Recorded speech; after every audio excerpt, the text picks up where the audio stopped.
할렐루야, 톨입니다. 오늘은 2022년 10월 18일입니다. 네, 이번 주는 하나님의 힘과 능력이시다 라고 말씀을 하셨는데요. 우리의 힘은 어디서 오는가? 하늘로부터 오는 힘, 그 힘이 또 가장 크다고 말씀을 하셨습니다.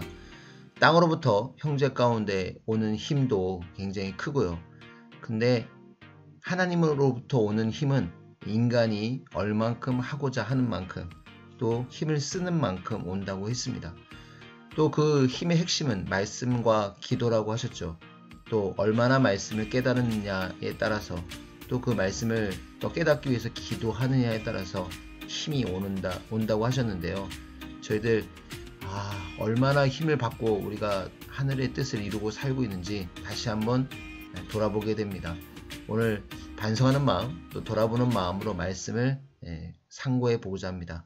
여러분, 이 말씀으로 또 하나님께 더 하고자 하는 마음부터 출발해서 또 힘을 받고 영광 돌리는 그런 시간이 되었으면 좋겠습니다. 자, 그럼 오늘 말씀 출발하겠습니다.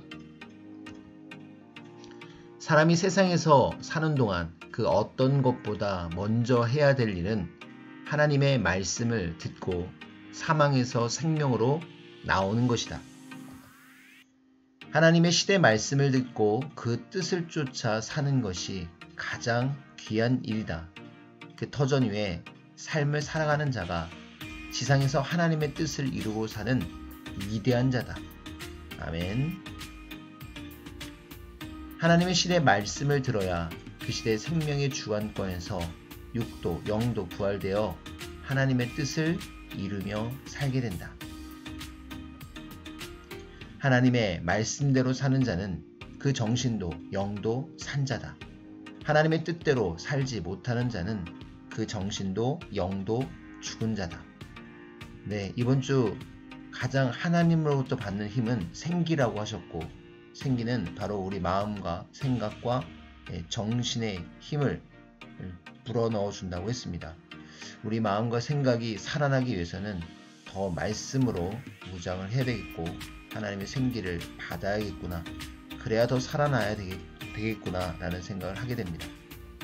누구든지 정신을 이끌어주고 다스려주는 신령한 말씀이 없으면 한계에 부딪혀 갈 길을 잃어버리고 방황하고 만다. 사람은 하나님의 말씀을 행함으로 자기 인생을 제대로 펴나가게 된다. 불의를 행함은 인생을 망하게 한다.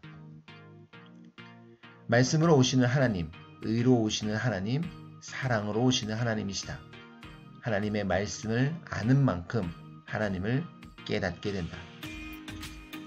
하나님의 말씀에 순종하는 만큼 하나님을 깨닫게 된다. 하나님의 일을 해드리는 만큼 하나님에 대해 깨닫게 된다. 산을 높이 오르는 만큼 더 차가운 기온을 느끼듯이 하나님 앞에 인간이 하고자 하는 만큼 온전한 진리를 깨닫게 된다.